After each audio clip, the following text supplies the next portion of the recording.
The 18th century writer David Hume is one of the world's great philosophical voices because he hit upon a key fact about human nature, that we are more influenced by our feelings than by reason. This is, at one level, possibly a great insult to our self-image, but Hume thought that if we could learn to deal well with this surprising fact, we could be, both individually and collectively, a great deal calmer and happier than if we denied it. Hume was born in Edinburgh in 1711 to a family that was long established but far from rich.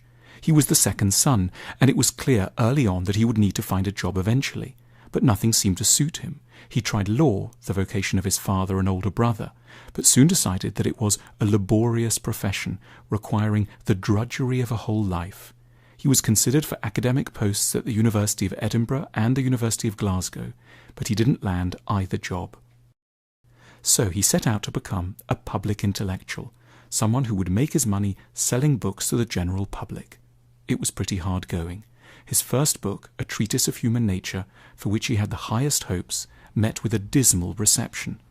"Never literary attempt was more unfortunate than my treatise," he wrote.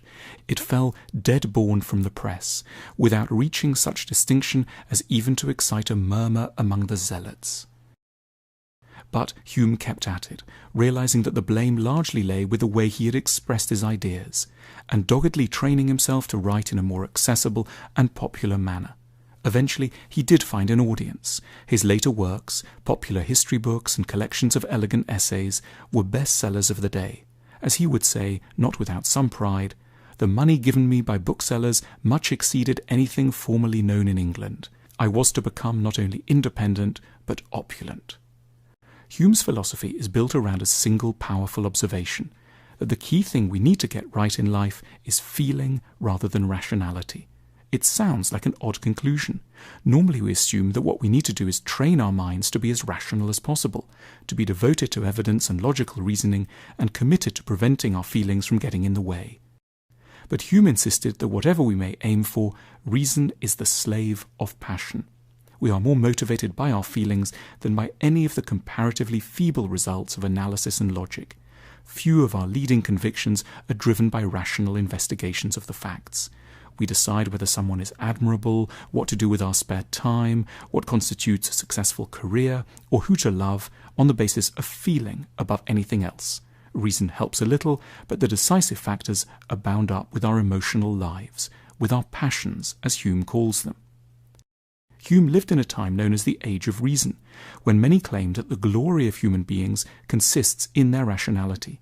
But for Hume, a human is just another kind of animal. Hume was deeply attentive to the curious way that we very often reason from rather than to our convictions. We find an idea nice or threatening, and on that basis alone declare it true or false. Reason only comes in later to support the original attitude. What Hume didn't believe, however, was that all feelings are acceptable and equal. That's why he firmly believed in the education of the passions.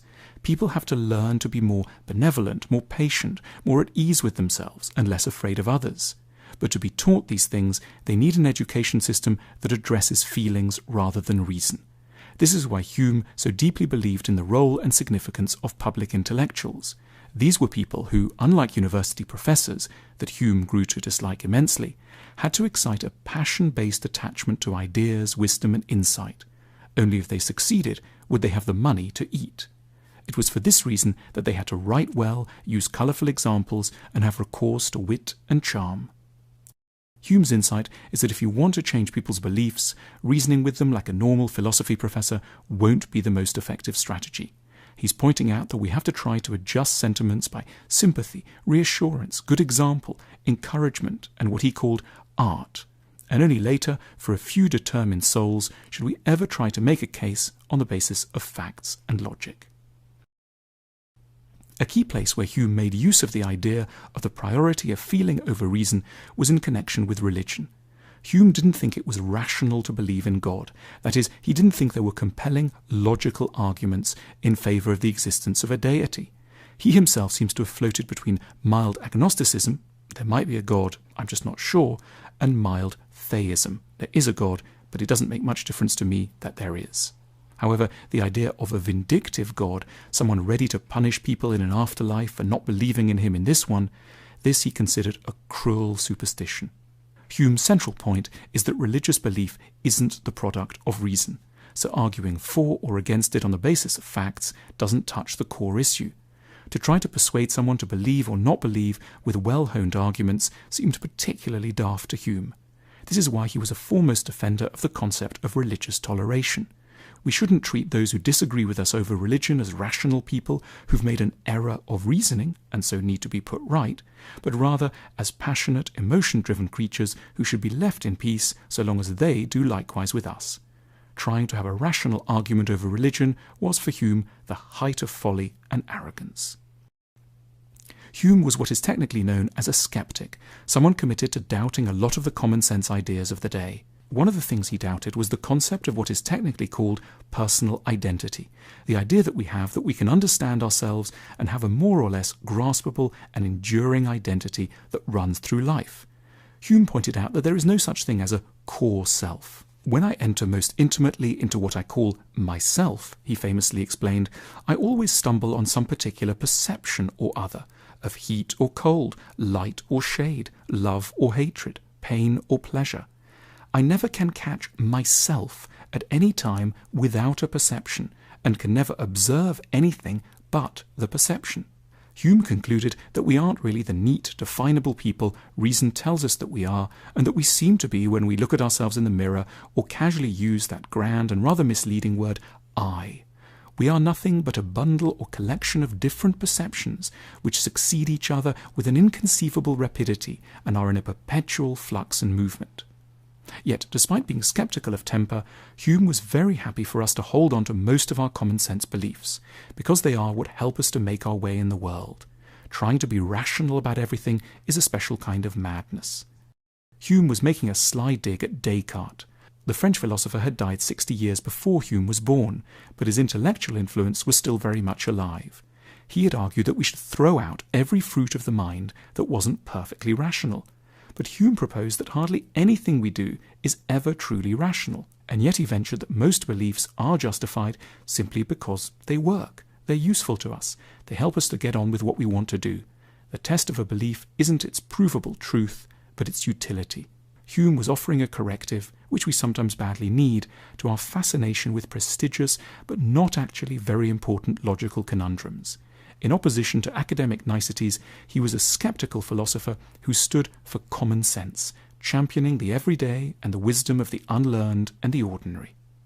Hume took a great interest in the traditional philosophical topic of ethics, the conundrum of how humans can be good.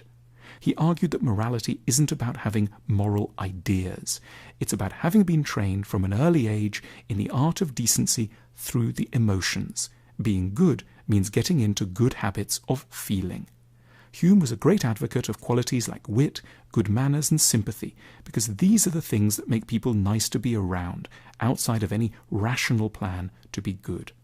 He was hugely struck by the fact that a person, and here again he was thinking of Descartes, can be ostensibly rational and yet not that nice, because being able to follow a complex argument or deduce trends from data doesn't make you sensitive to the sufferings of others or skilled at keeping your temper. These qualities are the work of our feelings. So if we want people to behave well, what we need to do is to rethink education. We have to influence the development of feeling. We have to encourage benevolence, gentleness, pity and shame through the seduction of the passionate sides of our nature, without delivering dry, logical lectures. Hume's philosophy always emerged as an attempt to answer a personal question. What is a good life? He wanted to know how his own character and that of those around him could be influenced for the best. And oddly, for a philosopher, he didn't feel that the traditional practice of philosophy could really help. Though he was scholarly, he was in large part a man of the world.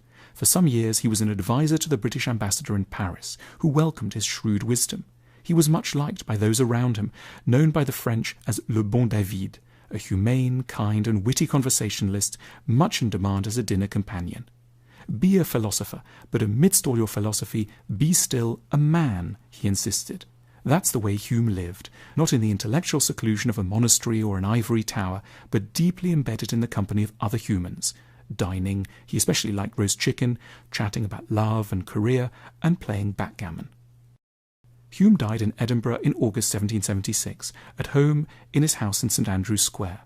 His doctor wrote about the last hours to Adam Smith, for many years Hume's best friend. He continued to the last perfectly sensible and free from much pain or feelings of distress. He never dropped the smallest expression of impatience, but when he had occasion to speak to the people around him, always did it with affection and tenderness. He died in such a happy composure of mind, nothing could exceed it. Hume remains that rather outstanding thing, a philosopher alive to how much philosophy has to learn from common sense.